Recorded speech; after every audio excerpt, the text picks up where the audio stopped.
importante. Yo le agradezco siempre la disposición que tiene el presidente consejero del Instituto Estatal Electoral en Sonora, Neri Ruiz, para acompañarnos en cabina cuando hay que hablar de temas importantes y qué mejor cuando se trata de la participación ciudadana. Así que yo le agradezco mucho que nos dé la importancia de este medio, que la verdad tiene muchas ganas, presidente, de involucrarse de esa forma, sobre todo cuando es un llamado a la sociedad. Así que, pues muchas gracias, de verdad, aprovecho. El día de mañana hay un foro importante para un sector también importante que jamás debería ser excluido, obviamente, en las actividades de nuestro país y menos en las electorales, y es lo que busca el instituto. El día de mañana estamos invitando a todas las personas que pertenezcan a la discapacidad, personas en situación de discapacidad, y este foro tiene como objetivo el que ellos nos comenten, nos den su opinión y llenarán un cuestionario sobre cómo es que consideran que deben de tener representación política en las próximas elecciones locales, y específicamente para diputaciones y ayuntamientos.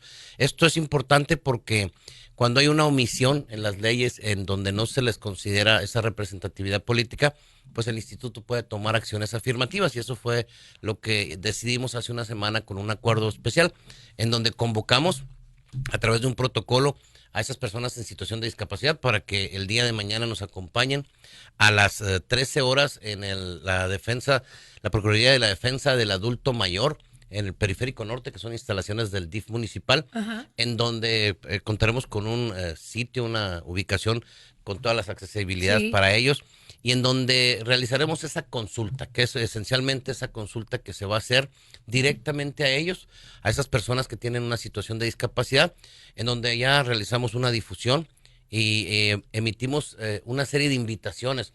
DIF estará con nosotros acompañándonos, pero también la Comisión Estatal de Derechos Humanos como un órgano garante de sus derechos, y nosotros estaremos ahí para recopilar esas consultas que vamos a hacer. Presidente, a ver, una cosa es lo que puedan, con lo que van a contribuir las personas que van a acudir a este evento, que es muy importante, este foro, este parlamento abierto para ellos, sin duda, y de ahí tomará la decisión en el Instituto Estatal Electoral junto con ellos.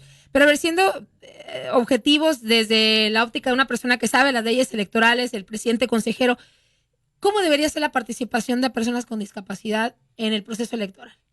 Lo que buscamos nosotros es que se garantice y tengan la obligación los partidos políticos de registrar a personas en situación de discapacidad, en este caso, y lo que vemos nosotros son datos estadísticos, es decir, nosotros tenemos más de un 13% de discapacidad aquí en Sonora, Ujú. pero también tenemos, por ejemplo, ayuntamientos conformados de distinta manera, y le pongo un ejemplo, los 6 más grandes que son Hermosillo, Cajeme, Nogales, San Luis, Navojoa, me falta uno, Guaymas, Sí. esos cuentan con un cabildo en donde se integra por una presidencia municipal, una sindicatura y 12 regidurías. Entonces, esa es la planilla ganadora, pero también tenemos unas planillas de mayoría relativa, de representación proporcional.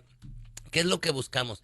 Que por lo menos, y ya lo hicimos en el proceso electoral pasado, que por lo menos cuenten con una fórmula de esas regidurías, de lo que son la sindicatura o la Sí. presidencia municipal, y eso correspondería a los partidos políticos. Es una obligación el registrarlo.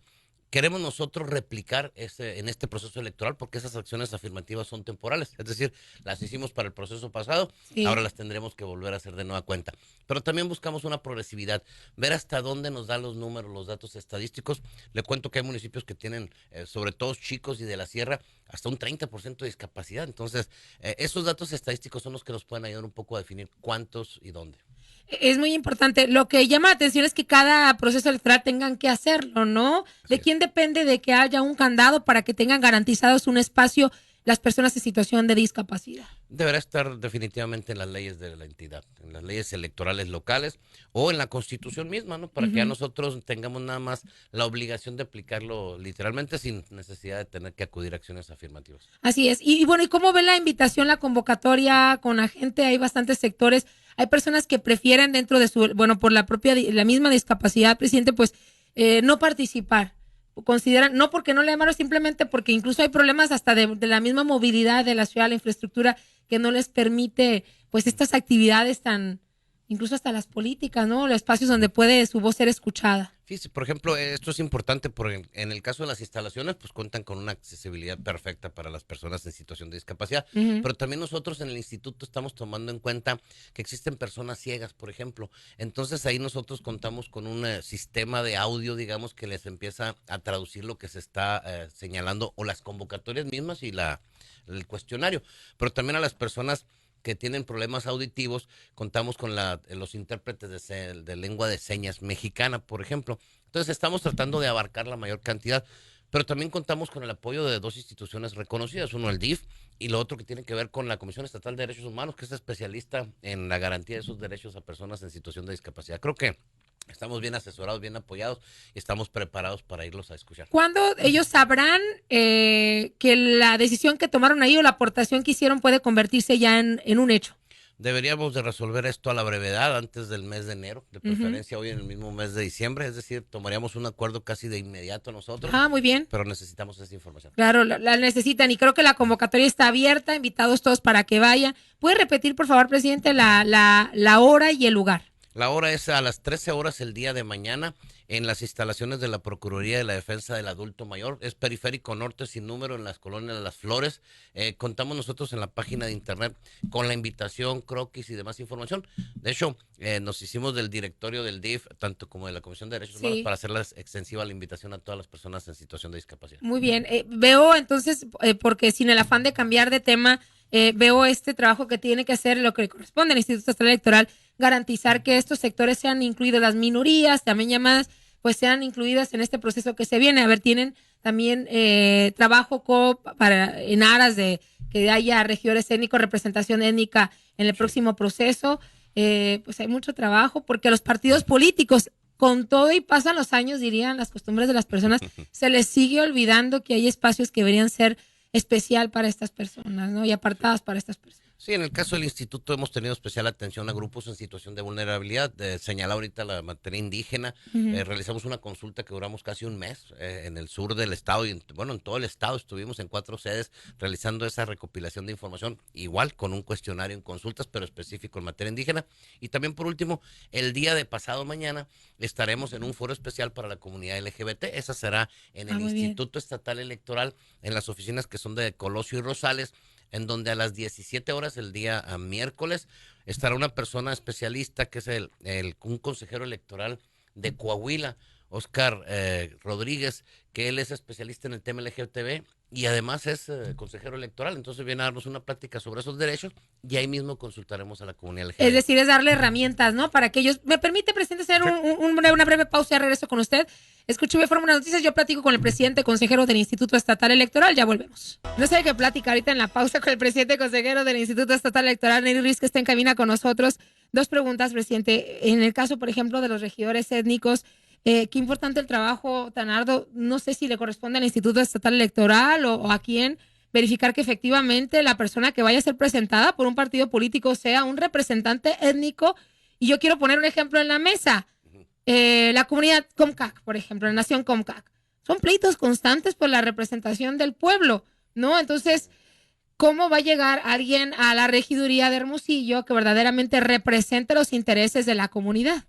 Ahí hay 2 aspectos que se tienen que cuidar. Mire, el primero, la designación la hacen las mismas autoridades tradicionales, es decir, de ellos dependerá el que postulen No a hay una por persona dónde. que Okay. deba ser de la etnia. Pero también hay un acuerdo que ya se tomó en el Instituto Nacional Electoral y habla de un término muy particular en materia electoral, Ajá. la autoadscripción calificada le llamamos. Antes una persona decía, yo soy y pertenezco a una comunidad étnica, pues automáticamente nadie lo podía cuestionar. Uh-huh. Ahora no, se evolucionó a esa parte de la autoadscripción calificada, en donde ahora sí, nosotros también ya lo vamos a aprobar próximamente. Tendrá no nada más que decirlo, sino acreditarlo, contar con un aval de la comunidad, haber pertenecido a ella, residir en ella, realizar trabajos sociales, etcétera. Es decir, ya no nada más lo digo, sino que ahora lo tengo que acreditar y sustentar con documentos. Eso es lo importante. Eso por un lado. Y ahora, por ejemplo, en el caso de este foro que se va a llevar a cabo para las personas con discapacidad, también este encuentro que tendrán con las personas de la comunidad LGBTIQ+, y sobre todo porque tiene que convertirse en una práctica constante y ser obligatorio. ¿Cómo se hace? O le pregunto a usted, ¿qué ha visto, sobre todo con partidos justamente conservadores de entrada? O sea, ¿cómo le vas a exigir o le pides desde lo legal al PAN, que no tienen interés, por ejemplo, es una percepción personal, en tener un representante de la comunidad LGBT, por ejemplo, ¿no? Sí, yo creo que son derechos humanos que no están sujetos a cuestiones distintas. Es un derecho humano esencial el pertenecer a un grupo, tener una preferencia sexual, pero también el ejercer un cargo público. Entonces, creo que ahí la obligación del instituto es garantizar los derechos de esos grupos en situación de vulnerabilidad. Okay. Y no creo que sean incompatibles. De hecho, en el proceso electoral pasado ya se hizo, ya se postuló una acción afirmativa también por parte del instituto y los partidos políticos la cumplieron. Entonces, no creo que sea un impedimento a estas alturas. Bueno, esperemos también que sea eso, ¿no? Y que los propios partidos políticos muestren. Y no quiero que se me vaya, presidente consejero, sin preguntarle el tema de la ley 3 de 3, porque también fue un tema muy peleado por organizaciones y un tema que también se comprometió el Instituto Estatal Electoral a garantizar, que es que deudores alimentarios o personas violentas no lleguen a ocupar puestos. ¿Cómo va? ¿Qué tanto ha avanzado este tema en el instituto sobre todo? Primero decirle que en el proceso electoral pasado, Sonora fue uno de los 8 estados que la aplicó. Nosotros a nivel nacional fuimos el único que canceló una planilla por haberse dado esa situación de la 3 de 3. Creo que eso ya está rebasado, ya lo tenemos ahora en una norma constitucional en el estado, que por cierto fue aprobada a principio, publicada a principio de junio de este año. Entonces ya está la obligatoriedad y nosotros tenemos la claridad de que lo vamos a aplicar y se lo digo de esta forma, nosotros tenemos cerca de 6,000 registros de candidatos, nosotros lo aplicamos al 100%, en el caso del INE por ejemplo hizo una revisión aleatoria, nosotros la aplicaríamos al 100% y por ejemplo nada más como una situación, acabamos de concluir con las designaciones de los consejos distritales y municipales. Designamos 582 personas. Hicimos el mismo ejercicio de la 3 de 3, detectamos 7 personas que según la fiscalía contaban con antecedentes en ese tipo de delitos y fueron excluidos simple y sencillamente. ¿Por qué? Porque a nivel y rango constitucional ya ninguna persona puede ejercer un cargo público si tiene alguna de esas sanciones. De forma automática. Pues ahí está, ya abarcamos los temas que se tienen que aprovechar cuando tenemos a alguien del Instituto Estatal Electoral y que mejor que el presidente consejero. Entonces, regresando al tema, mañana está este foro, es importante que acudan las personas que quieran ver en esta decisión, obviamente, su voz ahí traducida, que acudan a este foro y algo que desea agregar, presidente. Simplemente reiterar, la invitación es mañana en la Procuraduría de la Defensa del Adulto Mayor, a las 13 horas, se hace en el Periférico Norte de la Colonia Rosales. Ahí estaremos recopilando la opinión a través de un cuestionario de las personas en situación de discapacidad. Y el siguiente día, 13, estaríamos con las personas de la comunidad LGBT en el Instituto Estatal Electoral, en Rosales y Colosio, a las 17 horas, donde además se impartirá una plática con un especialista en materia electoral, pero también perteneciente a la comunidad LGBT. Que es muy importante, sin duda. Y me gustaría comprometerlo, si me lo permite, a que lo platiquemos. ¿Le parece en qué términos quedó o qué decisiones se tomaron o qué le aportaron en este foro el día de mañana y el de pasado mañana también? Con gusto que estaremos a cualquier invitación. Muchas gracias. Platicamos con Nelly Ruiz, presidente consejero del Instituto Estatal Electoral. Una breve pausita y regreso leyendo los mensajes del auditorio.